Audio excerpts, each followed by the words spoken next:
गुरु ब्रह्मा गुरु विष्णु गुरुदेवो महेश्वर गुरु साक्षात् परब्रह्मं तस्मै श्री गुरुवे நமக. எல்லாம் வல்ல ஸ்ரீ காஞ்சி மகா பெரியவா பொற்பாதம் பணிந்து கொண்டு அன்பு நேயர்களுக்காக ஆனி மாத ராசி பலன்களை பற்றி பார்க்க இருக்கின்றோம். அன்பு சிம்மராசி நேயர்களே, சிம்மராசி என்பவர்களுக்கு இந்த குரோதி வருடத்துடைய ஆனி மாதம் எவ்வாறாக இருக்கும்? இது சிறப்பாக இருக்குமா, நன்னா இருக்குமா, பலமாக இருக்குமா? இதெல்லாம் ஒரு கேள்வி இருக்கும். சிம்மராசிக்காரர்களுக்கு லக்னத்துக்கு 7ஆம் இடத்தில் சனி பகவான் இருக்கிறார். அப்போ கண்டத்தில் சனி பகவான். இப்போது கண்டத்தில் சனி பகவான் அப்படின்னும் போது இந்த நேரத்தில் அவர்களுக்கு திருமண பாக்கியங்கள், திருமணத்திற்காக செலவு செய்யலாம். இந்த நேரத்தில் அவர்களுக்கு வேலைக்காக செலவு செய்யலாம். அதாவது கடன் வாங்கக்கூடிய தன்மை, வீடு கட்டவோ மனை வாங்கணுவோ கடன் வாங்கக்கூடிய தன்மை கண்டத்தில் இருக்கக்கூடிய சனி பகவான் நமக்கு ஒரு நல்ல ஒரு அமைப்பை தரக்கூடிய ஒரு கடன் வாங்கி தான் நம்ம செய்யணும். சார், நான் முயற்சி பண்ணிட்டேன், கடன் வாங்காத என்னால் ஒன்றுமே பண்ண முடியல, இந்த நேரத்தில் எனக்கு வருமானம் ரொம்ப கஷ்டத்தை கொடுக்குது, நெருக்கத்தை கொடுக்குது, ஒரு விதமான மன அழுத்தத்தை தருது. கண்டிப்பாக தரும். சிம்மராசி என்பவர்களுக்கு லக்னத்துக்கு 7ஆம் இடத்தில், லக்னத்திற்கு 6ஆம் அதிபதியாக வரக்கூடியவரும் லக்னத்துக்கு 7ஆம் இடத்தில் சஞ்சாரம் செய்து லக்னத்துக்கு 7ஆம் இடத்தில் ஆட்சி பெறுவதால் இந்த நேரத்தில் நாம் எவ்வாறு இருக்குன்னா, நண்பர்களோடோ மனைவியோடோ கலத்திரத்தோட நமக்கு ஒரு எப்படி இருக்கணும், நம்மளுடைய கோபதாபனங்கள்லாம் அங்கே பாராட்டக்கூடாது. சரி, எல்லாத்திற்கும் சரி, அமைதியாக. ஏன் அப்படின்னா சனி பகவான் பொறுமையாக தான் செய்வார். நண்பர்கிட்ட போய் நம்ம கடன் கேட்டிருப்போம். அப்போ எனக்கு ஒரு 10,000 கொடு, 1,00,000 கொடு, ஒரு கோடி கொடு அப்படின்லாம் நம்ம கேட்போம். கேட்கக்கூடிய ஒரு தன்மை இருக்கும். இந்த நேரத்தில் அவர் நான் பார்க்குறேன், செய்கிறேன், வெயிட் பண்ணு, தரேன் அப்படின்ற மாதிரி நம்மளை அலகழிக்கிறாரா, இல்லை கொடுக்குறாரா, கொடுக்கலையா என்பதையெல்லாம் நாம் இந்த நேரத்தில் தெரிஞ்சுக்க வைக்க முடியும். உண்மையான நண்பர்களாக இருந்தால் உங்களை நீங்கள் கேட்ட நேரத்தில் இருப்பா நான் பெரட்டி தரேன் அப்படின்றத உங்களுக்கு பெரட்டி கொடுப்பார். உங்கள்கிட்ட சுகத்தை மட்டும் அனுபவிக்கக்கூடியவராக இருந்தால் இந்த நேரத்தில் நீங்கள் கேட்கும்போது இருங்க நான் பார்க்குறேன், என்னால் முடியல, நான் தரலை அப்படின்ற ஒரு பதிலை சொல்லுவார். உண்மையாகவே அவர்கள் தர முடியாதவர்களாக இருந்தால், அப்பா நான் இந்த மாதிரி இருக்கிறேன், என்கிட்ட இருக்கிறது இதுதான், நான் இதை செய்கிறேன், அந்த மாதிரி ஒரு பதிலை சொல்வார்கள். இந்த நேரத்தில் உங்களை பற்றி உங்களுக்கு உணர்த்தக்கூடிய ஒரு தன்மையை தரக்கூடியவர் சனி பகவான். உங்களுடைய மதிப்பை கூட்டக்கூடியவராக இருப்பார். அதனால் உங்களுடைய மதிப்பு கூடணும். அப்போ நீங்கள் பெருமாளுடைய வழிபாட்டை பண்ணணும். பெருமாள் வழிபாட்டை பண்ணிவிட்டு சிவ வழிபாட்டை பண்ணீர்களானால் மதிப்பு கூடக்கூடிய ஒரு தன்மை. இதுக்கு நீங்கள் பெஸ்ட்டு சிதம்பரம் போயிடணும். சிதம்பரம் போய் சுவாமி கும்பிட்டு வந்தீங்கன்னா இந்த நேரத்தில் சிதம்பரத்தில் இருக்கிற பெருமாளையும், சிதம்பரத்தில், அதாவது சிதம்பரம்னாவே நடராஜர் தான் நமக்கு ஞாபகம் வரும். அப்போ இங்கே எங்கே சிதம்பரத்தில் எங்கே பெருமாள் இருக்கிறான்னு நமக்கு கேள்வி வரும். சிதம்பரம் நடராஜர் சன்னதி உள்ள போனீங்கன்னாவே அங்கே தனி கொடிமரத்தோடு பெருமாள் அனந்த சயன அதாவது அனந்த பத்மசாயன போனீங்கன்னா அழகாக பள்ளிக்கொண்ட பெருமாளை பார்க்கலாம். முதல்ல தாயாரை பார்த்துட்டு வரும்பொழுது பார்த்திங்கன்னா கொடிகம்பம் இருக்கும். அந்த கொடிகம்பம் எங்கே இருக்கும்னா நடராஜருக்கு முன்னாடி சிறப்பாக இருக்கும், ரொம்ப விசேஷமாக இருக்கும். இப்போ இங்கே எப்பயுமே ஒரு கோவிலில் பார்த்தோம்னா மூலவருக்கு மட்டும்தான் கொடிமரம் இருக்கும். ஆனால் சிதம்பரத்தில் மூலவருக்கும் கொடிமரம் உண்டு. அங்கே இருக்கக்கூடிய பத்மநாப சுவாமி, அனந்த பத்மநாப சுவாமி கோயிலுக்கும், அதாவது பள்ளிக்கொண்ட பெருமாள், அங்கேயும் கொடிமரம் உண்டு.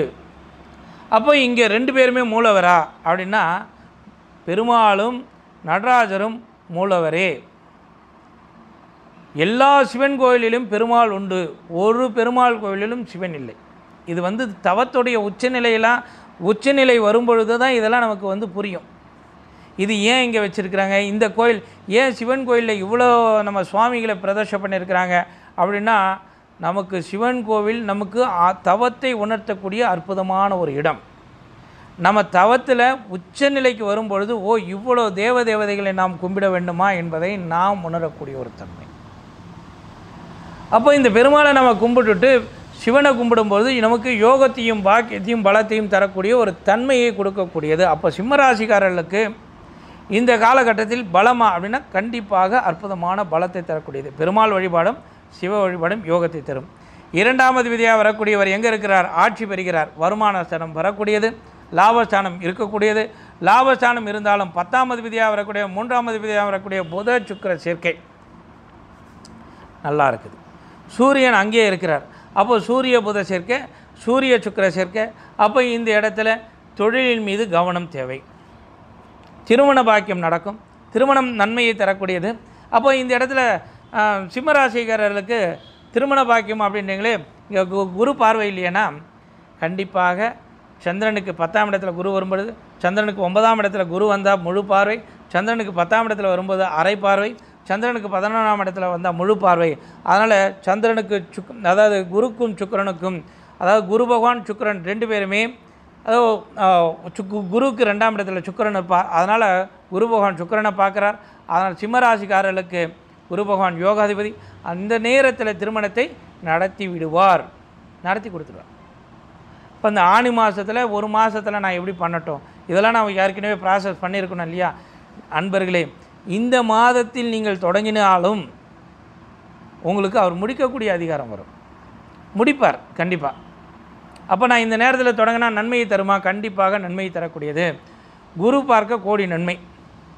அப்போ நீங்கள் முயற்சி பண்ணுங்க. சார் குரு பார்வை இல்லை, எனக்கு குரு அரை பார்வை தான், அதில் நான் எப்படி பண்ணட்டும் அப்படின்னா, குரு அரை பார்வை பார்த்தாலும் முழு பார்வை பார்த்தாலும் குரு பகவான் பார்த்து விட்டால் பார்த்தது தான்.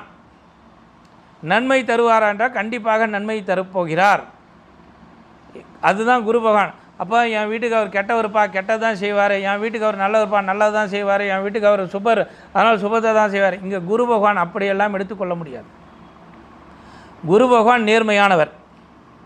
அப்போ அந்த நேர்மையானவர் என்ன பண்ணுவார் அப்படின்னா, குரு பகவான் நல்ல, அதாவது நமக்கு அவர் சுபராக இருந்தாலும், நமக்கு அவர் பாதகராக இருந்தாலும், அவருடைய வீட்டிற்கு அவர் சுபர் அசுபர் அங்கே அதெல்லாம் கணக்கு பண்ண மாட்டார். குரு பகவான் வந்தார்னா அவருடைய கர்மாவை செய்துவிட்டு சென்று விடுவார். நாம் என்ன செய்தோமோ அதற்கு தகுந்த கர்மாவை அவர் கொடுக்கக்கூடியவராக இருப்பார். நாம் பூர்வ ஜென்மத்தில் நன்மையை பயத்திருந்தோம்னா இந்த ஜென்மத்தில் நமக்கு எல்லாமே கேட்கறதுக்கு முன்னாடியே நம்ம கையில் எடுத்துகிட்டு வந்து கொடுத்துட்டு, அப்பா சுபமாறு, சுபிட்சமாறு, ஆனந்தமாறு, தைரியமாறு, வீரியமாறு, பலமாறு அப்படின்றதெல்லாம் வாழ்த்துட்டு நல்லபடியாக அவர் சந்தோஷமாக இருப்பார். பூர்வ ஜென்மத்தில் நம்ம எதையும் செய்யலை, அப்பா இறைவா இந்த ஜென்மத்தில் தான் நான் ஏதாவது செய்யணும் எனக்கு கொடு அப்படின்னா மன்னிப்பு கேட்கும்போது நமக்கு அதுக்குண்டான ஒரு அமைப்பை கொடுத்து விடுவார். நாம் எந்த அளவுக்கு ஆணவமாகவோ அகந்தையோ திமிராகவோ இருக்கிறோமோ அதற்குண்டான தண்டனையும் சேர்த்து கொடுத்து விடுவார். அதனால் நேயர்களே, குரு பகவான் நமக்கு நன்மையை தருவார், நம்மளை பார்த்து விட்டார், நமக்கு யோகத்தை தந்து விடுவார், அந்த மாதிரிலாம் இல்லை. குரு பகவான் பார்க்க கோடி நன்மை. அதனால் இந்த காலகட்டத்தில் உங்கள் கிரகாச்சாரம் நன்மையை பயக்கக்கூடிய அமைப்பில் இருக்குதானா, சுக்கிரனுக்கு, அதாவது சுக்கிரனுக்கு 12 குரு பகவான், குரு பகவானுக்கு 2 சுக்கிர பகவான், அதனால் குருவுக்கு 2 புத பகவான், அதனால் குரு சுக்கிர சேர்க்கை நடக்குது. அதனால் திருமண பாக்கியம் இருக்கும். லக்னத்திற்கு, அதாவது சந்திரனுக்கு 2 கேது பகவான் இருக்கார். சந்திரனுக்கு 2 கேது பகவான் இருக்கும் பொழுது இந்த ஜாதகருக்கு சந்திரகேது தொடர்பு, மனக்குழப்பம், சஞ்சலம், போராட்டம், விரக்தி, வேதனை, வலி, இந்த மாதிரி மன அழுத்தங்கள், இந்த மாதிரி ஒரு இறுக்கமான ஒரு பிடியை உருவாக்கக்கூடிய ஒரு தன்மை நடக்கும். அப்போ இந்த சந்திரகேது தொடர்பு இவருக்கு கடுமையை கொடுக்கக்கூடியது. சிம்ம லக்னக்காரருக்கு, கடக லக்னக்காரருக்குலாம் கேது பகவானும் ராகு பகவானும் மிக கடுமையை கொடுப்பார். லக்னத்துக்கு ஏட்டில் ராகு பகவான் இருப்பார். இந்த லக்னத்துக்கு ஏட்டில் ராகு பகவான் இருக்கும்போது இந்த இடத்துல சனி பகவான் ராகு பகவான் சேர்க்க இந்த நேரம் அவருக்கு யோகத்தையும் பாக்கியத்தையும் பலத்தையும் தருவார்னா நண்பர்களுக்காகவோ கலத்திரத்துக்காகவோ, அதாவது புருஷர்களுக்காகவோ இங்கே ஒரு விதமான ஒரு மன அழுத்தம், சஞ்சலம், போராட்டம் இதை கொடுக்கக்கூடிய ஒரு தன்மை இருக்கும். அதனால் நேயர்களே, இந்த காலகட்டத்தில் நீங்கள் எங்கே சொல்லணும், சிதம்பரம் வழிபாடு சிதம்பரம், அதாவது பெருமாளையும் நடராஜரையும் வழிபட்டு வாருங்கள். யோகத்தையும் பாக்கியத்தையும் பலத்தையும் அள்ளித்தரக்கூடிய காலகட்டமாக அமையும்.